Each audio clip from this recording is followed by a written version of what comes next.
front side Needs to be player-centric. in my estimation. All of these things matter. All right, here we go. Everybody ready?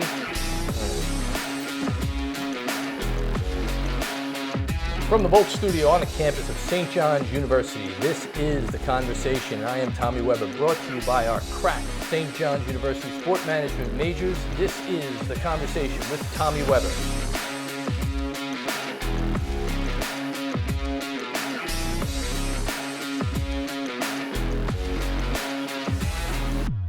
All right, let's get to the stuff that really matters first, all right, Okay. Trey? All right. You got 2022 Long Island Amateur Champ and the Public Leagues Champ. Yeah.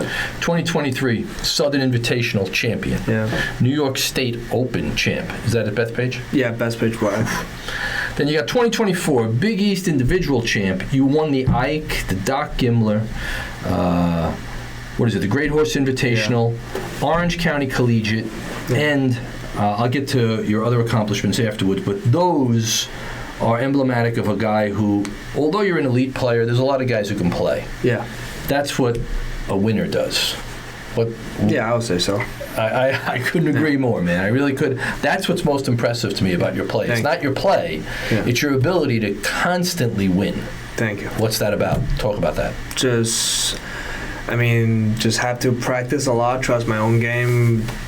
It just happened when you trust yourself, you trust your game, and then trust your ability to play golf and trust your ability to perform. And then there are a lot of times they have bad breaks on the golf course, but you have to accept the outcome what you have out there and then move on and then try to recover from the next shot. That's the most important part. I would say have to learn how to win and have the ability to win. And you hate losing. I hate losing, yeah. Okay. So you really you hate losing probably more than you love winning. Yeah, I'll say so. Right. Most guys do. That's really cool. Yeah. Really good. So I want to get to something that's I find really important. I think most players in any sport show that they're going to be special a lot earlier than we want to think they do. Yeah. And I think by the time you're 13, 14, 15, you really start to show that you're a special player. Yeah. You qualified in a DP World Tour, which used to be the European Tour, at the age of 15. Yeah. That had to be, quite an honor, number one, and a big decision for you and your family to do that. What went into that? So I was having, I would not say a rough year back then. I couldn't really remember because when I was 15. I mean, I'm only 22, but it's already 7 years ago. I think the previous local qualifier for China tour player, I was playing good on the front nine and nuke a big number on the back nine, missed the cut by one, and then not even keep playing the qualifier because I missed the cut. And then we were just debating like what we're doing wrong, what we're doing could do better, and my mom and dad just says, yeah, we support you no matter what, and just keep playing. And then we signed up another one as soon as possible, and my mom wanted me to sign up as the first one to sign up the whole tournament, and actually I think we did, and it was unbelievable. I mean, it's a great experience. I didn't play great. I shot 80, 79 at the Mobile China Open for the actual tournament, but going there to see how tour players are doing, how tour players get treated when they play in I would say the top world tour in the world, and then how they're doing, and that's the most inspiring thing for me to commit myself. I want to become a tour player. Right, so it really whets your appetite for more. You saw what it was like, and you wanted to be there. So now tell us, how do you get to St. John's?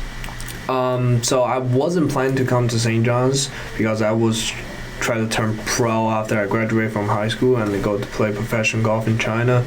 But my swing coach out east on Long Island called Michael Jacob, and then I stayed with him since I was 12, come here every summer to take swing golf lessons from him. And then when I was 17, play some local junior tournament, and then he said, you should try college golf, and then you should play it and then get an education. And I said, yeah, why not? And then he said, St. John's great school, like, why not you try it? And then then the old former head coach gave me a really good scholarship.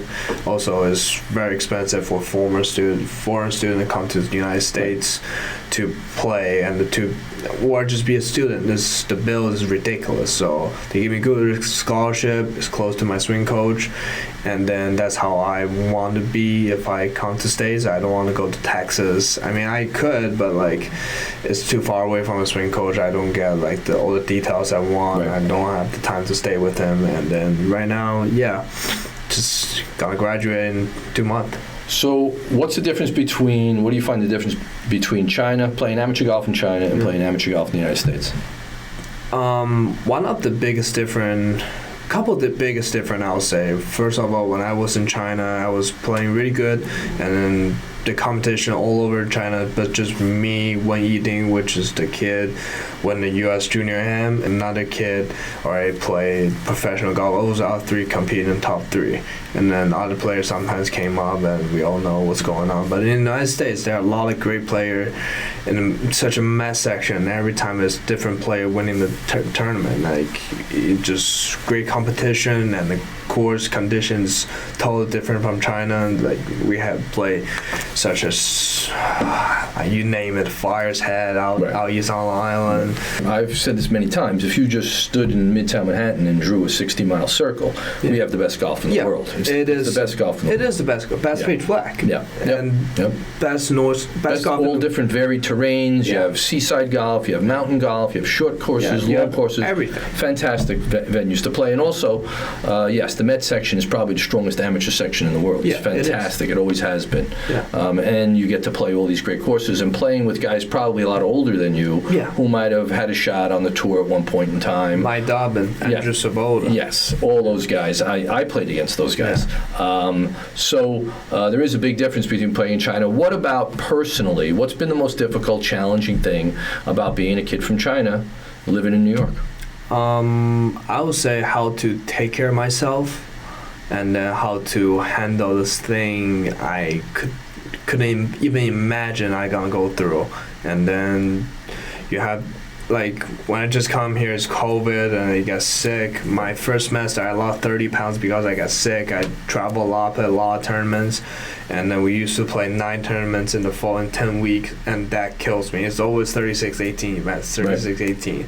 And then it was most ridiculous amount of golf I ever played in my life, and then I have to go do that and try to find time to eat and try to find the time to do homework as a freshman. You have to grow up in a hurry. Yeah, I need to grow up as fast as possible and go out there and perform, and that take a lot of energy out of me, and then I figure out the way how myself gonna be survive in this world, and how to perform at the same time is one of the hardest things I've learned in my life. And that probably is what makes you so tough on the golf course to beat.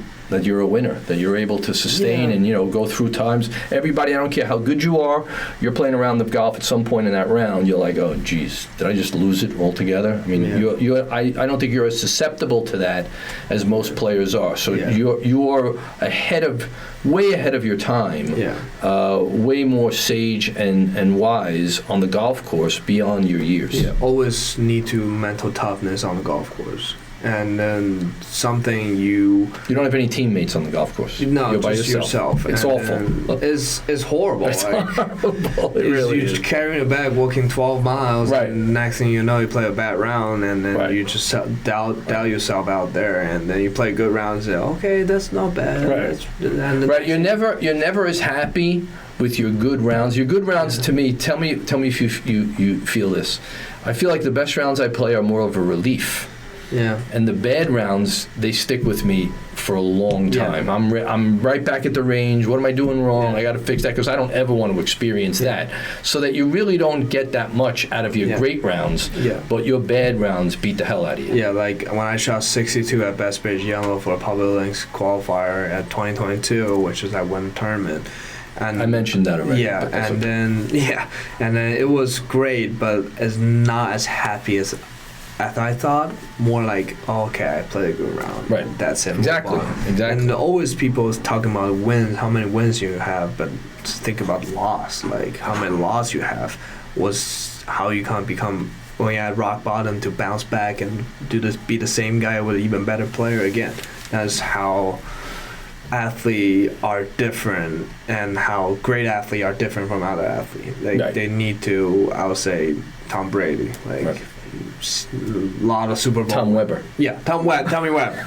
Yeah, exactly. And how he win the Super Bowl again after he lost, and how he gonna do all over that is incredible. Resilient. You have to be resilient. Yeah, you have to have the mental toughness to do that again. So we got Ryan Levy here. He's a superstar from the Staten Island campus, right? Who's here in Queens. You got anything? You got anything you want to contribute?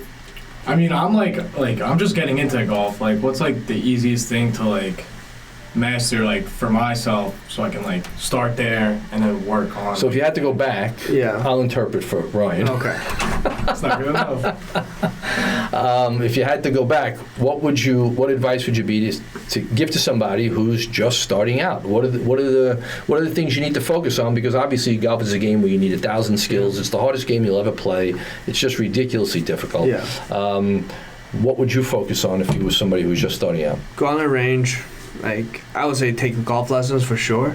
Do not watching the YouTube video because everyone's swinging the club different. And then, I mean, YouTube video are helping. I mean, I'm not 100% shutting it down, but you have to know what's your problem, and from that problem you can watch the relative YouTube video. But if you don't know what your problem is and watching YouTube video, forget about it. Right, you're down that rabbit hole. You are going downhill. Yes. And then go hit balls, go work on the short game. Do not get too rushed to go out there to play golf. To make sure your ball hitting semi-straight and semi out in the air. That's what you want. So, is that good, Gleavy? Yeah. All right, you got that? So I didn't pick up golf till I was in my 30s. Yeah. I didn't go on the golf course for 1 year. I spent a year on the range, a year working on my game, because I didn't want to go on the golf course before I knew I could hit the ball straight and have some semblance of proficiency, right? Because I knew that once you go out on the golf course, if you go out cold, it's very easy to get discouraged because the game is almost impossible to play. It really is. I tell people a lot, golf is a game you don't want to start. It's like smoking. Then you'll never have to worry about quitting. Right? Because as good as you are, there are days when you just think, have I lost it? Where am I? Or there are moments, or there are holes where you hit a shot where it's just like, how did that come out of me? That is brutal. Yeah. And you have to recover quickly from that. Yeah. Because you don't have a coach, you don't have a teammate, you don't have somebody pat you on the back, you have a caddy maybe, that's about it.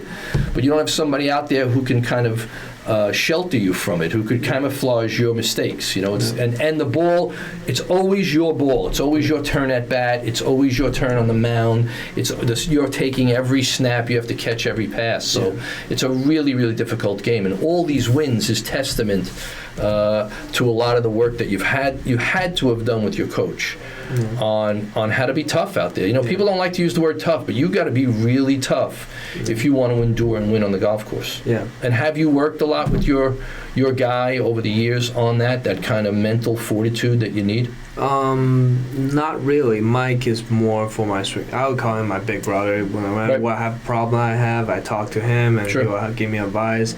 And then he's more working on this. He told me that too. I'm gonna work on the fundamental of your swing, and how you perform is your job. No one can teach you besides yourself. You have to learn by yourself. You have to learn how to win. You have to learn how to consistently win. You have to learn how to perform on the golf course. It's your job. And then one of the great golfers, Steve Elkington, he's taking lessons from my swing coach. I play around with him, and I have his phone number. When I went to Orange County, whatever that tournaments in California, before the last round, he when I finished 36, he texted me, "Great playing, but you have to go out there, perform again, and just think about something." I don't know. I can drop the F-bomb out here or not. You do whatever you want. Okay. It's just free speech. Yeah, free speech. Okay. He sent a text to me. He says, "Just put this in your mind tomorrow. I'm gonna go out there to kill those motherfuckers on the golf course." Yeah. I have the exactly text on my phone. It's unbelievable. That actually helped me a lot. So the final round, I make eagle birdie, 3 under through 2 after I tee off. I was like, that's great, but I make a double on the second last hole, which is we doing shotgun, and then that was a 9-1 on toughest hole on the golf course, 500 yards into the wind, and then I hit it to good shot, but just messed up my short game. But I go out there not just give up and not try to win, not just give up. Say, oh my God, I make a double, here it goes. Right. I go out there and very next one I need to recover and think, okay, here's what I gotta do. I need to make birdie. I need to perform. And how I gonna do this? And I have to execute it perfectly. I think I know the answer to this question because we might have talked about this before. Do you dislike your opponents? On the golf course, I hate them. I used to be a friendly guy, but right now I'm more like just because you can be friends with them off the course, but on the course you are different. They are compete with you. No matter how great the guy is. The guy finished second round with me. The guy finished 2 rounds. I played 2 rounds with him, and he finished second at a tournament at California. And then I played great. Like I think I shot 6 under for 2 rounds, and then he was doing good too. He was 4 under. And then on the golf course, I wasn't really talk a lot. Somehow we are driving golf cart on the golf course because it's really hilly course. We try to get 36 holes in. We were riding together. I mean, great dude. I like him, but on the golf course, I didn't really talk to him that much. Not like really friendly hanging out because I go out there and my first mission is go out there perform to play golf, not making friends. I like that's different. I like it. That gives you a lot of focus. Yeah, when I practice, like when I pre-round routine, I'm not gonna go out there to chat with everyone. Only if I know someone, give 1 or 2 sentences. Hey, what's up? How's it going? How's you been? That's it. Then let's get to work. Yeah, because it's my time, not the time I go out there to chat. It's my time to go out there to perform. Yeah, that's great. I love it. Hope people are watching this and listening because it's really great stuff. You are a winner. So I'm going to ask you a question. I know golf and your social life is the best thing about being at St. John's. Yeah. What's the second best thing about being at St. John's? Taking Tommy Weber's class. You're the best. You're the best. Listen. In all sincerity, you know I'm rooting for you. We talk a lot. Yeah. You help me with my swing. You help me with a lot of stuff. It's a pleasure to have you in my class. Yeah. You're a credit to the university and to your family. And this year, I hope it's just going to be a great year for you. Just keep doing what you're doing. Yeah. Don't take too much advice from anybody because you pretty much have it. And it's been a real pleasure to have you on the conversation. And thank you. Give him a hand. Thank you.